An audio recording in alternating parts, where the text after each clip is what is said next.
ਗਰੇਵਾਲ ਸਾਹਿਬ ਮੁੱਦੇ ਬਹੁਤ ਸਾਰੇ ਨੇ, ਪਰ ਮੈਂ ਰਾਜਪਾਲ ਵਾਲੇ ਮੁੱਦੇ ਉੱਤੇ ਤੁਹਾਡੇ ਤੋਂ ਸਵਾਲ ਔਰ ਫੋਕਸ ਕਰਨ ਦੀ ਕੋਸ਼ਿਸ਼ ਕਰਾਂਗਾ। ਇੱਕ ਪਾਸੇ ਸੂਬੇ ਦੇ ਮੁੱਖ ਮੰਤਰੀ ਦਿੱਲੀ ਦੇ ਵਿੱਚ ਜ਼ਿਕਰ ਕਰਦੇ ਨੇ ਰਾਜਪਾਲ ਦਾ, ਉਹ ਵੀ ਜ਼ਿਕਰ ਕਰਦੇ ਨੇ ਕਿ ਦੱਸੋ ਕਿਹੜੇ ਕਿਹੜੇ ਰਾਜਪਾਲ ਤੁਹਾਨੂੰ ਯਾਦ ਨੇ ਕਿ ਕੌਣ ਕਿੱਥੇ ਲੱਗਿਆ ਹੋਇਆ ਹੈ, ਕਿ ਗੈਰ ਬੀਜੇਪੀ ਸਟੇਟ ਰੂਲਿੰਗ ਸਟੇਟਸ ਨੇ ਉੱਥੇ ਹੀ ਜਿਹੜੇ ਰਾਜਪਾਲ ਨੇ ਐਕਟਿਵ ਨੇ। ਦੇਖੋ ਬੀਜੇਪੀ ਨੂੰ ਇਹ ਲੱਗਦਾ ਕਿ ਤੁਹਾਡੇ ਕੋਲ ਇਸ਼ੂਜ਼ ਦੀ ਘਾਟ ਹੈ, ਇਹ ਜਿਹੜੇ ਤੁਸੀਂ ਇਸ਼ੂ ਚੁੱਕ ਰਹੇ ਹੋ ਉਹਨੇ ਵੱਡੇ ਨਹੀਂ ਨੇ। ਦੂਜੀ ਗੱਲ, ਰਾਜਪਾਲ ਅੱਜ ਫਿਰ ਕਲੀਅਰ ਕਰ ਗਏ, ਕਹਿੰਦੇ ਜਿਹੜਾ ਤੁਸੀਂ ਸੈਸ਼ਨ ਸੱਦਿਆ ਉਹ ਗੈਰ ਸੰਵਿਧਾਨਿਕ ਸੀ, ਇਸ ਕਰਕੇ ਜਿਹੜੇ ਉਸ ਦੇ ਵਿੱਚ ਬਿਜ਼ਨਸ ਹੋਇਆ ਜਾਂ ਬਿੱਲ ਹੋਏ ਉਹ ਵੀ ਫਿਰ ਗੈਰ ਸੰਵਿਧਾਨਿਕ। ਗੌਰਵ ਜੀ ਦੇਖੋ, ਮੈਨੂੰ ਜੈਬੰਸ ਜੀ ਦੀ ਗੱਲ ਦਾ ਇੱਕ ਅੱਖਰ ਨਹੀਂ ਸੁਣਿਆ, ਪਰ ਮੈਨੂੰ ਪਤਾ ਕੀ ਬੋਲੇ ਹੋਣਗੇ।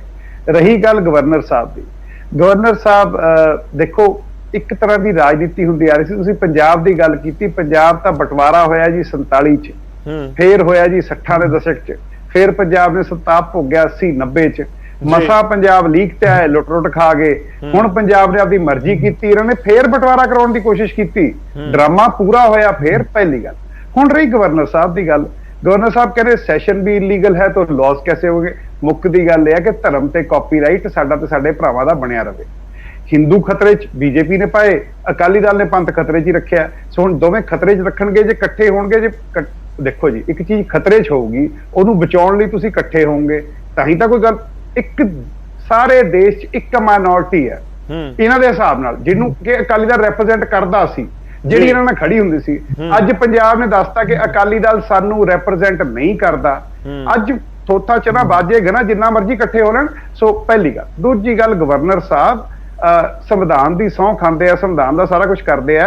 ਐਡੀ ਤਰਾਸਦੀ ਆ ਗਈ ਪੰਜਾਬ 'ਚ, ਇੱਕ ਮੂੰਹ ਚੋਂ ਆਵਾਜ਼ ਚੋਂ ਗੱਲ ਹੀ ਕੱਢ ਦਿੰਦੇ। ਮਾਨ ਸਾਹਿਬ ਨੇ ਤਾਂ ਹੈਲੀਕਾਪਟਰ ਵੀ ਆਫਰ ਕਰਤਾ ਸੀ ਕਿ ਲੈ ਜਾਓ, ਤੁਸੀਂ ਉੱਤੋਂ ਹੀ ਦੇਖ ਆਓ, ਤੁਸੀਂ ਉੱਤੋਂ ਹੀ ਗੇੜਾ ਮਾਰਿਆ। ਉਹ ਮੋਦੀ ਜੀ ਨੂੰ ਕਹਿ ਦਿਓ ਕਿ ਇੰਨੇ ਕੁ ਤਾਂ ਭੇਜ ਦਿਓ, ਜਿੰਨੇ ਕਿ ਨੀਰਵ ਮੋਦੀ ਜਾਂ ਮਾਲੀਆ ਲੈ ਗਿਆ ਉਹਨੇ ਕੀ ਦੇ ਦਿਓ। ਨਹੀਂ ਠੀਕ ਹੈ, ਆਪਾਂ ਪੁਆਇੰਟ ਦੇ ਉੱਤੇ ਆਈਏ ਸਰ, ਆਪਾਂ ਪੁਆਇੰਟ ਦੇ ਉੱਤੇ ਆਈਏ। ਮੈਂ ਇਸੇ ਕਰਕੇ ਕੋਸ਼ਿਸ਼ ਕਰਾਂਗਾ, ਤੁਸੀਂ ਸਿੱਧੇ ਤੌਰ ਦੇ ਉੱਤੇ ਦੱਸੋ ਕਿ ਸੈਸ਼ਨ ਨੂੰ ਲੈ ਕੇ ਤੁਹਾਨੂੰ ਲੱਗਦਾ ਕਿ ਸੈਸ਼ਨ ਵਾਲਾ ਪੂਰਾ ਮੁੱਦਾ ਇਸ ਕਰਕੇ ਮੁੱਖ ਮੰਤਰੀ ਕਹਿ ਰਹੇ ਨੇ ਕਿ ਸੈਂਟਰ ਆਪਰੇਟ ਕਰਨ ਦੀ ਕੋਸ਼ਿਸ਼ ਕਰ ਰਿਹਾ ਹੈ। ਨਹੀਂ ਜੀ ਨਹੀਂ, ਲਕੀਰ ਵੱਜ ਗਈ ਹੈ, ਲਕੀਰ ਵੱਜ ਗਈ ਹੈ 2024 ਚ। ਚਾਚਾ ਜੀ ਜਿਹੜੇ ਹੈ ਨਾ ਮੋਦੀ ਜੀ, ਉਹ ਜਦੋਂ ਨਵਾਂ ਚਾਚਾ ਆਉਂਦਾ 2002 ਚ ਐਕਸਪੈਰੀਮੈਂਟ ਕਰਾਇਆ ਗੁਜਰਾਤ ਚ, ਆ ਗਏ ਹਮ ਬਚਾएंगे। ਚਲੋ ਲੋਕਾਂ ਨੇ 10 ਸਾਲ ਦੇਖਿਆ ਉਹੀ ਥੱਕੇ ਟੁੱਟੇ dialogue, digital India, make in India, फलाना इंडिया, 20,000 बलैती इकट्ठे करके स्टेडियम च, मोदी जी की जय हो गई। अच्छा जी, चलो बंटवारा होया सर इस मुल्क च बंटवारा होया। जिहड़ियां धीआं भैणां दी आपां फोटोआं देख के आपां नूं अज जाग खुली है ना। मैं 2 महीनों तो पिट रहा सीगा कि वंडे गए लोग, जिवें अपना 47 च बंटवारा होया सी, इन्हां ने मिजोरम च एक्सपैरीमेंट कर लिया। एक्सपैरीमेंट करके उत्थे क्रिश्चियन ते हिंदू अड्ड अड्ड हो गए, अगले अपने आपदे घरां च वड़ गए, अगलियां ने एक दूजे नूं मारता। धीआ पैणा तां देखो जी, rape is a weapon of violence. ਜਿਹੜੇ ਗੰਦੇ ਇਨਸਾਨ, ਗੰਦੇ ਲੋਕ ਹੁੰਦੇ ਆ, ਜਿਹੜੇ ਉਹ ਮਰਦ ਜਿਨ੍ਹਾਂ ਦੀ ਮਰਦਾਨਗੀ ਆਪ ਮਰੀ ਹੁੰਦੀ ਹੈ, ਉਹ ਔਰਤਾਂ ਨੂੰ ਇਹੋ ਜਿਹੇ ਮੌਕੇ ਹਥਿਆਰ ਮੌਕੇ ਵਿਕਟਮਾਈਜ਼ ਕਰਕੇ ਕਹਿੰਦੇ ਅਸੀਂ ਬਹੁਤ ਬਹਾਦਰ ਹਾਂ। ਪਰ ਇਹ ਆਪਣੀਆਂ ਧੀਆਂ ਨਾਲ ਕਦੋਂ ਨਹੀਂ ਹੋਇਆ ਜੀ? ਜਦੋਂ ਬਿਲਕਿਸ ਬਾਨੋ ਦੇ ਰੇਪਿਸਟ ਨੂੰ ਅਸੀਂ ਹਾਰ ਪਵਾਵਾਂਗੇ, ਜਦੋਂ ਹਾਥਰਸ 'ਚ ਅਸੀਂ ਧੀਆਂ ਦੇ ਜਾ ਕੇ ਸੰਸਕਾਰ ਕਰ ਦਾਂਗੇ, ਜਦੋਂ ਅਸੀਂ ਰੈਸਲਰਸ ਨੂੰ ਕਵਾਂਗੇ ਕਿ ਬ੍ਰਿਜ ਭੂਸ਼ਣ ਜੀ ਤੋਂ ਐਸੇ ਹੀ ਘੁੰਮेंगे, ਤੇ ਅਸੀਂ ਇਸ ਪੱਖਲ ਚੱਲ ਰਹੇ ਹਾਂ। ਠੀਕ ਹੈ, ਮੈਂ ਚਲੋ ਮੈਂ ਇੱਕ ਰਿਐਕਸ਼ਨ ਲੈ ਰਿਹਾ ਕਿ ਇੱਕ ਮਿੰਟ ਸਰ, ਇੱਕ ਮਿੰਟ ਤੁਸੀਂ ਬੜੀ ਤਫਸੀਲ ਨਾਲ ਗੱਲ ਰੱਖ ਰਹੇ ਹੋ, ਸਾਰਿਆਂ ਕੋਲ ਇੱਕ ਵਾਰੀ ਮੈਂ ਰੋਕ ਕਰਾਂ। ਇਹ ਤੇ ਇਹਨਾਂ ਦੇ ਇੱਕ ਸੈਕਿੰਡ ਬਸ, ਇੱਕ ਸੈਕਿੰਡ। ਇਹ ਤੇ ਇਹਨਾਂ ਦੇ ਅਕਾਲੀ ਭਾਈ, ਹੁਣ ਕਿਹੜੇ ਭਾਈਚਾਰੇ ਲਈ ਇਕੱਠੇ ਹੋਣਗੇ ਇਹ ਦੱਸ ਦੇਣ, ਤੇ ਗਵਰਨਰ ਸਾਹਿਬ ਇਹ ਦੱਸ ਦੇਣ ਕਿ ਸੰਵਿਧਾਨਕ ਹੈਡ ਹੁੰਦੇ ਹੋਏ ਇੱਕ ਚਿੱਠੀ ਲਿਖੀ ਹੈ ਕਿ ਪੰਜਾਬ ਕੋ ਕੁਝ ਦੇ ਵੀ ਦੋ। ਇਹ ਜੀ ਕੋਈ ਚਿੱਠੀ ਲਿਖੀ ਹੈ ਸਕੂਲਾਂ ਚ? ਚਲੋ ਮੈਂ ਜਵਾਬ ਲੈਣ ਦੀ ਕੋਸ਼ਿਸ਼ ਕਰਾਂਗਾ। ਜੈਬੰਸ ਜੀ ਹੋਪਫੁਲੀ ਤੁਹਾਡੇ ਤੱਕ ਆਵਾਜ਼ ਪਹੁੰਚੀ ਹੋਏਗੀ, ਥੋੜਾ ਜਿਹਾ ਇੰਤਜ਼ਾਰ ਕਰਿਓ, ਇੱਕ ਵਾਰ ਮੈਂ ਸਾਰਿਆਂ ਤੋਂ ਰਿਐਕਸ਼ਨ ਲੈ ਲਵਾਂ, ਉਸ ਤੋਂ ਬਾਅਦ ਜੈਬੰਸ ਜੀ ਤੋਂ ਜਵਾਬ ਆਪਾਂ ਲਵਾਂਗੇ। ਇਸ ਦੇ ਉੱਤੇ ਕਰਨੈਲ ਸਿੰਘ ਪੀਰ ਮੁਹੰਮਦ ਜੀ ਦਾ ਰੁਖ ਕਰਦਾ। ਪੀਰ ਮੁਹੰਮਦ ਸਾਹਿਬ, ਇਸ ਪੂਰੀ ਸਿਆਸੀ ਸਕ੍ਰਿਪਟ ਨੂੰ ਅਕਾਲੀ ਦਲ ਕਿਵੇਂ ਦੇਖ ਰਿਹਾ ਹੈ? ਇੱਕ ਪਾਸੇ ਗਠਜੋੜ ਹੋ ਚੁੱਕਿਆ ਹੈ, ਇੰਡੀਆ ਉਸ ਦਾ ਨਾਮ ਰੱਖ ਦਿੱਤਾ ਗਿਆ, ਇੱਕ ਪਾਸੇ ਐਨਡੀਏ ਦੀ ਮੀਟਿੰਗਾਂ ਹੋ ਗਈਆਂ, ਉੱਥੇ ਤੁਸੀਂ ਹਾਜ਼ਰ ਨਹੀਂ ਸੀ ਜਾਂ ਨਜ਼ਰ ਨਹੀਂ ਆਇਆ ਅਕਾਲੀ ਦਲ, ਪਰ ਇਸ ਸਭ ਦੇ ਵਿਚਾਲੇ ਰਾਜਪਾਲ ਤੇ ਨਿਸ਼ਾਨਾ ਹੈ। ਇਸ ਸਭ ਦੇ ਵਿਚਾਲੇ ਰਾਹੁਲ ਗਾਂਧੀ ਦੇ ਜ਼ਰੀਏ, ਰਾਹੁਲ ਗਾਂਧੀ ਪ੍ਰਧਾਨ ਮੰਤਰੀ ਬੀਜੇਪੀ ਆਰਐਸਐਸ ਦੇ ਉੱਤੇ ਨਿਸ਼ਾਨਾ ਸਾਧ ਰਹੇ ਨੇ, ਵਾਰ ਪਲਟਵਾਰ ਹੋ ਰਿਹਾ, ਪਰ ਨਜ਼ਰਾਂ ਸਭ ਦੀਆਂ ਇਸ ਸਮੇਂ 24 ਦੇ ਉੱਤੇ।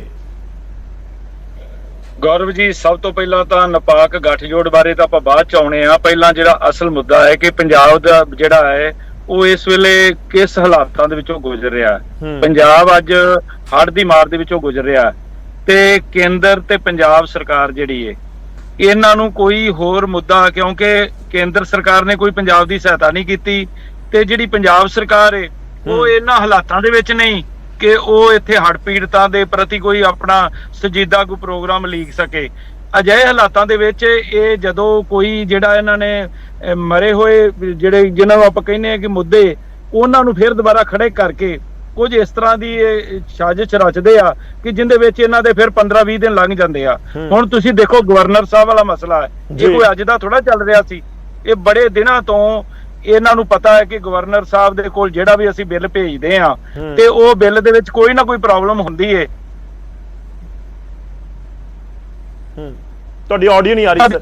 ਜੀ ਜੀ ਜੀ, ਜਿਹੜੀ ਇਹ ਬਿਲਕੁਲ ਕਿਸੇ ਵੀ ਹਾਲਤ ਦੇ ਵਿੱਚ ਇਹਨਾਂ ਦੀ ਹੋਈ ਨੂੰ ਲਮਕਾਇਆ ਜਾਵੇ।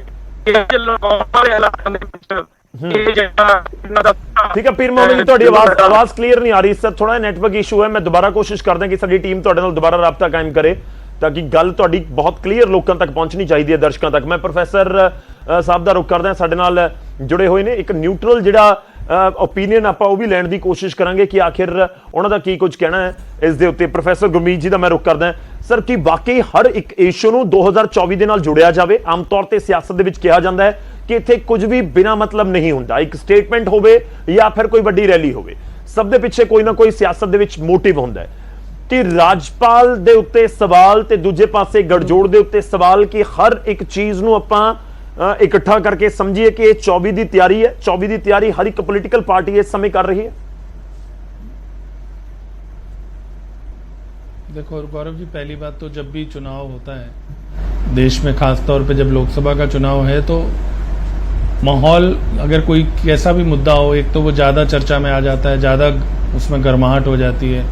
और लगातार आप जानते हो कि 2 टर्म एनडीए या मोदी जी प्रधानमंत्री रह चुके हैं, और अगला साल जो चुनाव है वो अगर वो एक पूरे उससे हैट्रिक मारने की तैयारी कर रहे हैं और उन्हें इस प्रकार का विश्वास है, और अपोजिशन भी डेस्परेट है किसी तरह से इस चीज़ को रोकने के लिए।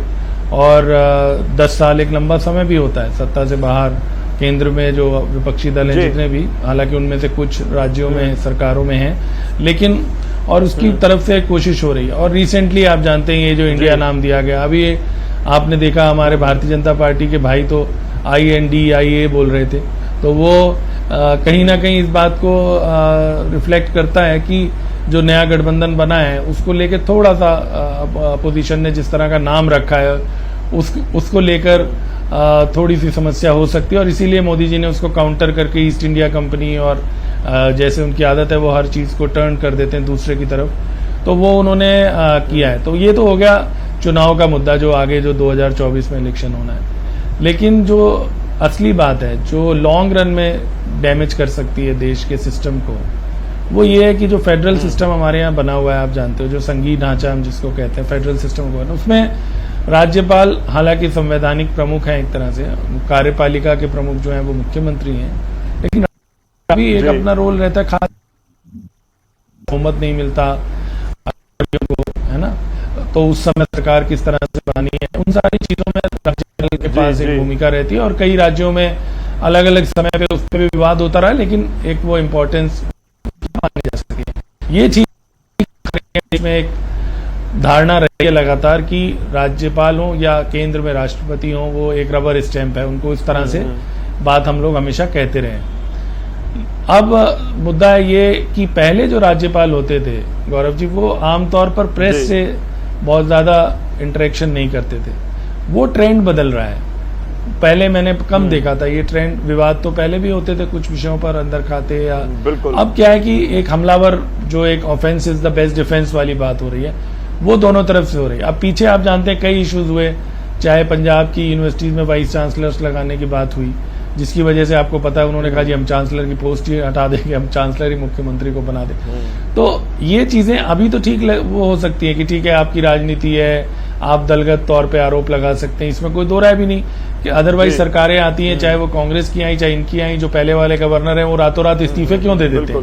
जाहिर सी बात है उनको कहा जाता है कि इस्तीफे दे दीजिए, अगर वो पार्टी लाइन से ऊपर हैं तो वो इस्तीफे क्यों देते हैं, है ना, नए गवर्नर क्यों लगाए जाते हैं? तो जाहिर सी बात है कि अब ये उम्मीद रखना कि राज्यपाल जो है वो दलगत राजनीति से ऊपर है या पार्टी से नहीं जुड़े हुए हैं, वो उम्मीद तो साथ की जाती है, वो तो राज्यसभा सारी जगह धीरे तिरोहित हो रही है, हर चीज पार्टी लाइन पे डिसाइड होने लगी है।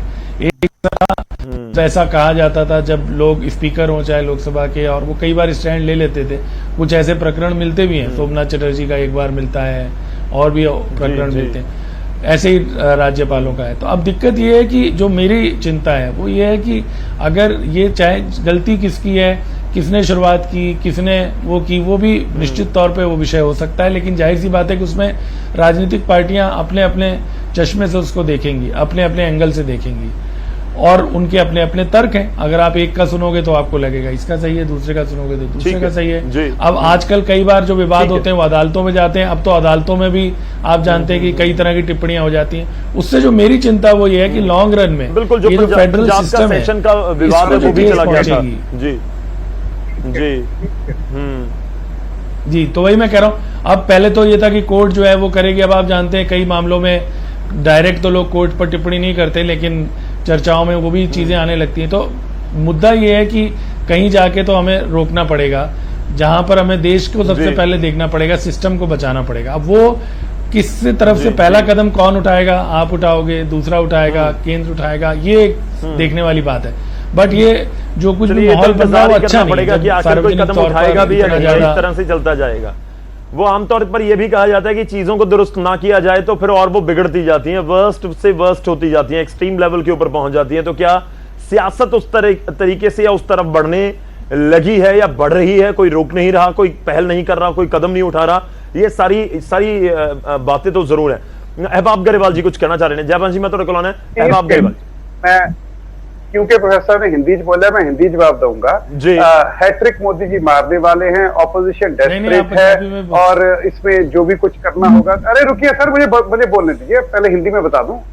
हैट्रिक मोदी जी मारने वाले हैं, ऑपोजिशन डेस्परेट है, और आपको चिंता है कि गवर्नर और सीएम के बीच में कैसे प्रावधान जोड़ेंगे, क्योंकि मणिपुर के गवर्नर का नाम आपको पता है ना, मुझे पता है। लेकिन सर, हमारी कोई डेस्परेशन नहीं है, हमारी डेस्परेशन हमारे देश के लिए है। जब बंटवारे होते हैं, आप किस साइड, आप न्यूट्रल नहीं है। जब बंटवारे होते हैं, जब बंटवारे होके धर्मों में, लोगों में बट जाता है। हम पंजाबी हैं, हमने सहा है बंटवारा, हमने देखा है, एक बार नहीं 2-3 बार देखा है। जब बेटियों बच्चियों को यहाँ घुमाया जाता ना, हमारे ठीक है, नहीं हाँ ठीक है, आपका पॉइंट देते मुड़िए सर, पॉइंट देते मुड़िए, पॉइंट देते है कि साडी लड़ाई एक सैकुलर मुल्क दी है, ते हिंदी बोलने वाला, पंजाबी बोलने वाला, गूढ़ी पंजाबी बोलने वाला जिन्ना मर्जी पाड़ पालन, छोटे मोटे मुद्दे पीर मुहम्मद जी कहते बड़े मुद्दे सैकुलरिज्म ਤਾਂ ਅਸੀਂ ਦੱਬਤਾ ਸੀ, ਅਸੀਂ ਤਾਂ ਧਰਮ ਪੂਰਾ ਲਿਆਏ ਸੀ। ਪੀਰ ਮੁਹੰਮਦ ਜੀ ਨੇ ਕਿਹਾ ਨਾ ਗੜੇ ਮੁੱਦੇ ਖਾੜ, ਓਏ ਸੈਕੂਲਰਿਜ਼ਮ ਗੜਾ ਮੁੱਦਾ। ਉਹ ਇਹ ਵੀ ਕਹਿ ਰਹੇ ਨੇ ਪੀਰ ਮੁਹੰਮਦ ਜੀ ਤੋਂ ਮੈਂ ਰਿਐਕਸ਼ਨ ਲਵਾਂ, ਉਹਨਾਂ ਦੀ ਗੱਲ ਕੰਪਲੀਟ ਨਹੀਂ ਹੋਈ।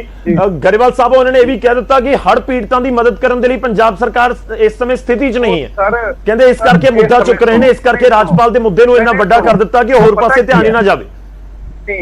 ਪੀਰ ਮੁਹੰਮਦ ਜੀ ਹੋਣ, ਬੀਜੇਪੀ ਵਾਲੇ ਹੋਣ, ਕਾਂਗਰਸੀ ਹੋਣ, ਪੰਜਾਬ ਦੇ ਐਲੀਟ ਸੀਗੇ ਜਿਨ੍ਹਾਂ ਨੂੰ ਇਹ ਲੱਗਦਾ ਸੀ ਕਿ ਅਸੀਂ ਹੈਲੀਕਾਪਟਰ 'ਚੋਂ ਸਭ ਕੁਝ ਦੇਖ ਕੇ ਸਭ ਕੁਝ ਠੀਕ ਕਰ ਲਾਂਗੇ। ਉਹ ਭਾਈ ਸਾਹਿਬ, ਸਾਡੇ ਵਾਲੇ ਮਾਨ ਸਾਹਿਬ ਨਾ, ਜਦ ਦੇ ਹੜ੍ਹ ਆਏ ਆ, ਲੀਡਰ ਦਾ ਕੰਮ ਕੀ ਹੁੰਦਾ? ਲੀਡਰ ਦਾ ਕੰਮ ਹੁੰਦਾ ਭੀੜ ਪੈਣ ਵੇਲੇ ਵਿੱਚ ਜਾ ਕੇ ਖੜਾ ਹੋਵੇ। ਸਾਡੇ ਖੜੇ ਆ, ਦੂਜੀ ਗੱਲ ਜਾਵਾਂਗੇ ਸੁਪਰੀਮ ਕੋਰਟ ਦੇ ਕੋਲੋਂ ਅਸੀਂ ਸਾਰਾ ਕੁਝ ਕਰਾ ਲੈਣਾ। ਜਾਓ ਇਸ ਦਾ ਮਤਲਬ ਹੈ ਅਸੀਂ ਤਾਂ ਇਹ ਹਿਸਾਬ ਲਾਵਾਂਗੇ। ਰੁਕੋ ਪੀਰ ਮੁਹੰਮਦ ਜੀ, ਰੁਕੋ 2 ਮਿੰਟ ਦੇ ਦਿਓ, 2 ਮਿੰਟ ਦੇ ਦਿਓ। ਉਹ ਗੱਡੀ ਦੀ ਵੀ ਆਪਣੀ ਬ੍ਰੇਕ ਲਾ ਲਓ, ਪੰਜਾਬ ਦੇ ਵਿੱਚ ਗੱਡੀ ਤੇ ਆਪਣੀ ਬ੍ਰੇਕ ਲਾ ਲਓ। ਉਹਨਾਂ ਦੀ ਗੱਲ ਗੱਲ ਪਹੁੰਚੇ ਤਾਂ ਹੀ ਪਤਾ ਲੱਗਦਾ ਕਿ ਆਖਿਰ ਪੂਰਾ ਸਟੈਂਡ ਕੀ ਹੈ। ਪੀਰ ਮੁਹੰਮਦ ਜੀ, ਕਿੱਥੇ ਤੁਹਾਡੀ ਸਰਕਾਰ? ਮੈਂ ਤੁਹਾਡੇ ਕੋਲ ਹੀ ਆ ਰਿਹਾ ਸਰ, ਥੋੜਾ ਇੱਕ ਵਾਰੀ 10 ਸੈਕਿੰਡ ਦਿਓ, ਗਰੇਵਾਲ ਸਾਹਿਬ ਨੂੰ ਕੰਪਲੀਟ ਕਰ ਲੈਣ ਦਿਓ। ਗਰੇਵਾਲ ਸਾਹਿਬ ਕੰਪਲੀਟ ਕਰ ਲਓ, ਪਰ ਮੈਂ ਮੁੱਦੇ ਉੱਤੇ ਰਹਿਣ ਦੀ ਰਿਕੁਐਸਟ ਕਰਾਂਗਾ। ਦੇਖੋ ਜੀ ਗਰੇਵਾਲ, ਮੁੱਦੇ ਤੇ ਰਹਿ ਕੇ ਕਰਿਆ। ਅੱਜ ਵੀ ਬੀਬਾ ਜੀ ਨੇ ਕੀ ਕਿਹਾ, ਜੰਮੂ ਕਸ਼ਮੀਰ 'ਚ ਸਿੱਖਾਂ ਲਈ ਜਗ੍ਹਾ ਰੱਖੋ। ਉਹ ਤੁਸੀਂ ਰਾਜ 'ਚ ਰਹਿੰਦੇ ਹੋ ਤਾਂ ਪਰਵਾਹ ਨਹੀਂ ਕੀਤੀ। ਹੁਣ ਗੱਲ ਇਹ ਆ, ਅਸੀਂ ਵਿਚਾਲੇ ਖੜੇ ਆ। ਜੋ ਭੀੜ ਪਈ ਹੈ ਪੰਜਾਬੀਆਂ ਤੇ ਰਲ ਕੇ ਠੀਕ ਕਰਾਂਗੇ। ਤੁਹਾਡੇ ਭਾਈਵਾਲਾਂ ਨੇ 3.5 ਕਰੋੜ ਦਰਖਤ ਵੱਢਿਆ ਹਿਮਾਲਿਆ ਚੋਂ, 3.5 ਕਰੋੜ ਦਰਖਤ। ਤੁਸੀਂ ਆਮ ਆਦਮੀ ਪਾਰਟੀ ਰਾਹੁਲ ਗਾਂਧੀ ਦੀ ਸਟੇਟਮੈਂਟ ਦੇ ਨਾਲ ਸਹਿਮਤ ਹੈ? ਬੇਸ਼ੱਕ ਉਹਨਾਂ ਨੇ ਪੰਜਾਬ ਰਹਿਣਾ ਦਾ ਜ਼ਿਕਰ ਕਰ ਦਿੱਤਾ, ਪੰਜਾਬ ਰਹਿਣਾ ਜਾਂ ਕੋਈ ਵੀ ਸਟੇਟ ਦਾ। ਨਹੀਂ, ਮੈਂ ਰਾਹੁਲ ਗਾਂਧੀ ਦੀ ਸਟੇਟਮੈਂਟ ਨਾਲ ਕਿਉਂ ਸਹਿਮਤ ਹੈ? ਕਾਂਗਰਸ ਨੇ ਸਾਰੇ ਪਾਸੇ ਅੱਗਾ ਲਾਈਆਂ, ਦੇਖ ਲਿਆ ਕਿ ਆ ਰਾਜਨੀਤੀ ਕੀ ਕਰਦੀ ਹੈ। ਕਾਂਗਰਸ ਅੱਜ 53 ਤੇ ਆ ਗਈ, 53 ਤੇ ਆ ਗਈ। ਹੁਣ ਕਾਂਗਰਸ ਨੂੰ ਅਕਲ ਇਹ ਆਈ ਕਿ ਭਾਈ ਇਹ ਵੰਡ ਮਾੜੀ ਹੁੰਦੀ ਹੈ। 84 ਚ ਪੀਕ ਹੋਈ ਸੀ ਕਾਂਗਰਸ ਦੀ, ਜਦੋਂ ਉਹਨਾਂ ਨੇ ਸਭ ਤੋਂ ਵੱਡੀ ਵੰਡ ਪਾਈ ਸੀ ਦੇਸ਼ ਦੀ। ਉਸ ਤੋਂ ਬਾਅਦ ਕਾਂਗਰਸ ਥੱਲੇ ਹੀ ਆਈ ਹੈ, ਤੇ ਇਹ ਮਨੀਪੁਰ ਦੀ ਸੱਟ ਤੇ ਜਿਹੜੀਆਂ ਵੰਡੀਆਂ ਪਾਈਆਂ ਨੇ। ਤੁਸੀਂ ਗੌਰਵ ਜੀ ਅੱਜ ਸੁਣੋ, ਪੰਜਾਬ ਤੋਂ ਬਾਹਰ ਨਿਕਲੋ, ਲੋਕਾਂ ਨੂੰ ਇਹ ਲੱਗਦਾ ਪੰਜਾਬ ਖਾਲਿਸਤਾਨ ਹੀ ਬਣਾ ਰਿਹਾ ਹੈ। 4 ਬੇਵਕੂਫ ਕੈਨੇਡਾ 'ਚ ਇਕੱਠੇ ਹੁੰਦੇ ਆ, ਇਹਨਾਂ ਦੇ ਗੋਦੀ ਮੀਡੀਆ ਨੇ, ਇਹਨਾਂ ਦੇ ਇਨਫਲੂਐਂਸਰ ਨੇ, ਕੀ ਨਾ ਆਰੀਆ ਉਰੀਆ ਜਿਹਾ, ਜਿਨ੍ਹਾਂ ਨੇ ਪਾਇਆ ਕਿ ਖਾਲਿਸਤਾਨ। ਉਹ ਤੁਸੀਂ ਗੱਲ ਸੁਣੋ ਜੀ, ਠੀਕ ਹੈ, ਅਸੀਂ ਪੰਜਾਬ ਚਲੋ ਜਵਾਬ ਲੈ ਲੈਣ ਦਿਓ ਸਰ। ਪੁਸ਼ ਕਰ ਨਹੀਂ ਦਿੰਦੇ। ਨਹੀਂ, ਤੁਸੀਂ ਕਹਿ ਰਹੇ ਹੋ ਕਿ ਇੱਥੇ ਡਿਵਾਈਡ ਕਰਨ ਦੀ ਕੋਸ਼ਿਸ਼ ਹੈ, 2024 ਟਾਰਗੇਟ ਹੈ, ਕਲੀਅਰ ਆਹੀ ਕਹਿਣਾ ਚਾਹ ਰਹੇ ਹੋਰ ਠੀਕ ਹੈ, ਥੋੜਾ ਜਿਹਾ ਵੇਟ ਕਰਿਓ, ਜੈ ਬਾਂਸ ਜੀ ਤੋਂ ਮੈਂ ਜਵਾਬ ਲੈਣਾ, ਪਰ ਪੀਰ ਮੁਹੰਮਦ